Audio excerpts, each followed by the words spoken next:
नमस्कार और स्वागत है आज की कहानी में। हाँ। आज हम अलिफ लैला मतलब 1001 नाइट्स की एक बहुत ही मशहूर कहानी सुनेंगे, अली बाबा और 40 चोर। हाँ, ये कहानी तो बचपन से सुनते आए हैं हम सब। बड़ा मजा आता है इसमें। बिल्कुल। तो कहानी शुरू होती है फारस में। वहां दो भाई रहते थे। एक था कासिम, जो बड़ा भाई था, और उसने क्या किया कि चालाकी से पिताजी का सारा कारोबार अपने नाम कर लिया। और छोटा भाई था अली बाबा। हाँ, अली बाबा। उसे बेचारे को घर से निकाल दिया गया। बहुत गरीबी में जी रहा था वो। जंगल से लकड़ियां काटता, बेचता और बस जैसे तैसे गुजारा करता था। मुश्किल जिंदगी थी उसकी। बहुत। तो एक दिन वो ऐसे ही जंगल में लकड़ियां काट रहा था कि उसने दूर से धूल उड़ती देखी। देखा तो 40 घुड़सवार आ रहे थे और उनके पास ना खजाने की पोटलियां थीं, खंजर लटक रहे थे। अली बाबा फौरन समझ गया कि ये चोर हैं? हाँ बिल्कुल। वो झट से एक घने पेड़ पर चढ़ गया, छिप गया। और बस यहीं से उसकी किस्मत पलटने वाली थी। हाँ, उसने छिप कर देखना शुरू किया। उसने देखा उन चोरों का जो सरदार था वो एक बड़ी सी चट्टान के पास गया और जोर से बोला, खुल जा सिमसिम। अरे वाह! और कमाल हो गया, चट्टान में एक दरवाजा खुल गया। सारे चोर अपनी पोटलियों के साथ अंदर चले गए। गजब, जादू जैसा। हाँ, फिर थोड़ी देर में सरदार ने आवाज लगाई, बंद हो जा सिमसिम, और दरवाजा वापस बंद हो गया एकदम पहले जैसा। अली बाबा तो ये सब देख के हैरान रह गया होगा। बिल्कुल। चोरों के जाने का इंतजार किया उसने। जब वो चले गए तो वो धीरे से पेड़ से उतरा, हिम्मत जुटाई और चट्टान के पास जाकर वही शब्द दोहराए, खुल जा सिमसिम। और क्या, दरवाजा खुला? खुल गया। और अंदर का जो नजारा था, अरे बाप रे, सोना, चांदी, अशर्फियां, हीरे जवाहरात, मतलब खजाने का पहाड़ था अंदर। सोचिए जरा।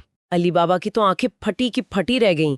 उसने ज्यादा सोचा नहीं, फटाफट एक बोरी उठाई, उसमें जितनी अशर्फियां भरी और सीधा घर भागा अपनी बीवी को बताने। हाँ, बीवी को जब दिखाया तो वो भी हैरान। इतनी दौलत उन्होंने कभी सपने में भी नहीं सोची थी। अशर्फियां इतनी थी कि गिनना मुश्किल था। तो बीवी ने कहा, अरे इनको गिनने के बजाय तौल लेते हैं।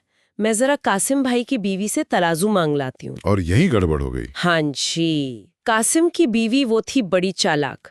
उससे शक हुआ कि भाई इनके पास ऐसा क्या आ गया जो तौलने की जरूरत पड़ गई। अच्छा, तो उसने क्या किया? उसने चुपके से तराजू के नीचे मतलब पल्ले पर थोड़ी सी गोंद लगा दी। ओहो, शातिर दिमाग। बिल्कुल। जब अली बाबा की बीवी तराजू वापस करने गई तो कासिम की बीवी ने देखा कि गोंद में एक सोने की अशर्फी चिपकी हुई है। बस राज खुल गया। हाँ, फिर तो कासिम और उसकी बीवी वो जलन और लालच से भर गए।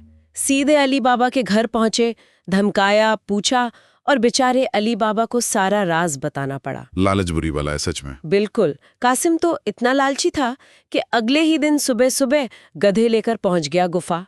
बोला, खुल जा सिमसिम। अंदर चला गया होगा। हाँ, अंदर चला गया।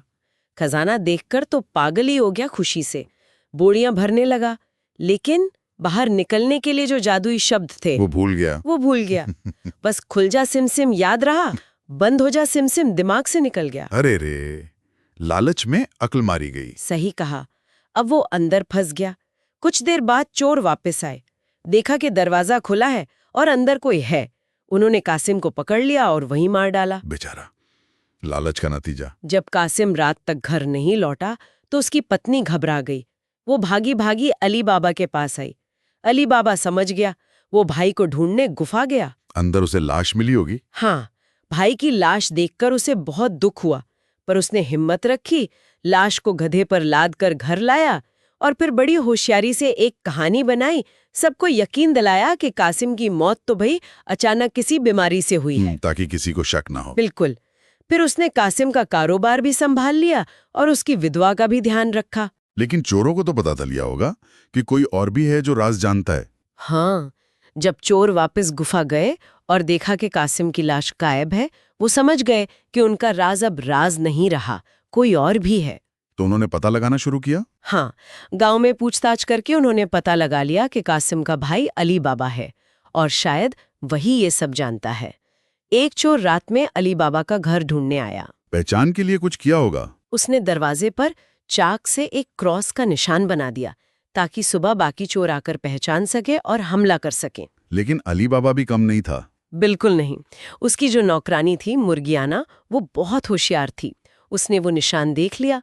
वो फौरन समझ गई कि ये चोरों की चाल है। तो उसने क्या किया? उसने वही सफेद चाक उठाई और वैसा ही क्रॉस का निशान गांव के हर घर के दरवाजे पर बना दिया। हाँ हाँ, क्या दिमाग लगाया। हाँ, सुबह जब चोर आए तो देखा हर दरवाजे पर वही निशान। वो तो बुरी तरह चक्कर आ गए, पहचान ही नहीं पाए कि कौन सा घर अली बाबा का है।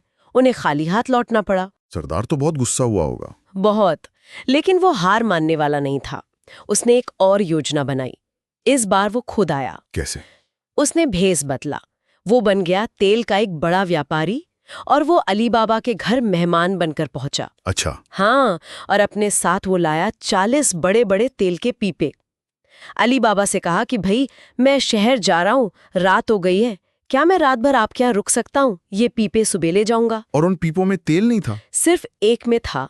बाकी जो 39 पीपे थे उनमें एक एक चोर छिपा बैठा था। अरे बाप रे, ये तो बहुत खतरनाक प्लान था।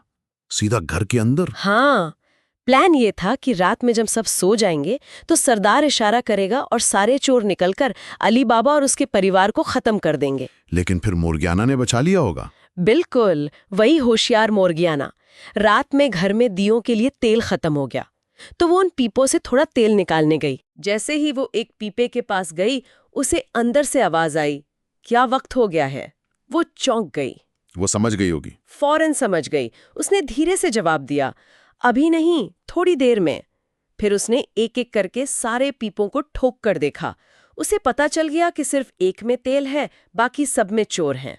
अब क्या किया उसने? ये तो बड़ी मुसीबत थी। उसने गजब की हिम्मत दिखाई। वो भागी रसोई में, जिस पीपे में तेल था उससे सारा तेल निकाला और एक बड़ी कढ़ाई में डालकर खूब खौलाया। खोलता हुआ तेल? हाँ, और फिर चुपचाप एक एक करके उन 39 पीपों में जिनमें चोर छिपे थे वो खौलता हुआ तेल डाल दिया। हे भगवान, सारे चोर? सारे चोर पीपों के अंदर ही जलकर मर गए, एक भी नहीं बचा। वाह, क्या कमाल की बहादुरी और समझदारी थी मुर्गियाना की। असली हीरो तो वही निकली। सही कहा। देर रात जब चोरों के सरदार ने सोचा कि अब सही वक्त है, उसने इशारा किया, कोई आवाज नहीं। फिर इशारा किया, कोई जवाब नहीं। उसे शक हुआ होगा। वो घबरा गया। धीरे से पीपों के पास गया, झांक कर देखा तो अंदर मरे हुए चोर। वो इतना डर गया कि अंधेरे में ही वहां से 9-2-11 हो गया। भागा अपनी जान बचाकर। और फिर कभी वापस नहीं आया होगा। कभी नहीं। अगली सुबह मोर्गियाना ने अली बाबा को सारी कहानी बताई। अली बाबा तो हैरान रह गया और मोर्गियाना का बहुत शुक्रगुजार हुआ। उसने उसे आजाद कर दिया और अपने भतीजे से उसकी शादी करा दी। अच्छा, ये तो बहुत अच्छा अंत हुआ मोर्गियाना के लिए। हाँ, और अब अली बाबा उस सारे खजाने का अकेला मालिक था। वो देश का सबसे अमीर आदमी बन गया और अपनी पत्नी और परिवार के साथ खुशी खुशी रहने लगा। क्या कहानी है! किस्मत, होशियारी और लालच का नतीजा। तो ये थी कहानी अली बाबा और 40 चोर की। इसमें हमने देखा कि कैसे अली बाबा की किस्मत ने साथ दिया, लेकिन उससे ज्यादा उसकी और मुर्गियाना की समझदारी और हिम्मत काम आई। और दूसरी तरफ कासिम का लालच उसे ले डूबा। ये कहानी हमें सिखाती है कि मुश्किल वक्त में घबराना नहीं चाहिए, बल्कि बुद्धि से काम लेना चाहिए, और लालच का अंजाम हमेशा बुरा होता है। बिल्कुल सही कहा। आज की कहानी सुनने के लिए आपका बहुत बहुत शुक्रिया। उम्मीद है आपको ये कहानी पसंद आई होगी। अगर हाँ, तो हमारे चैनल आज की कहानी को लाइक जरूर करें। इसे अपने दोस्तों और परिवार के साथ शेयर करें और हाँ, सब्सक्राइब करना तो बिल्कुल न भूलें। मिलते हैं आपसे अगली कहानी में।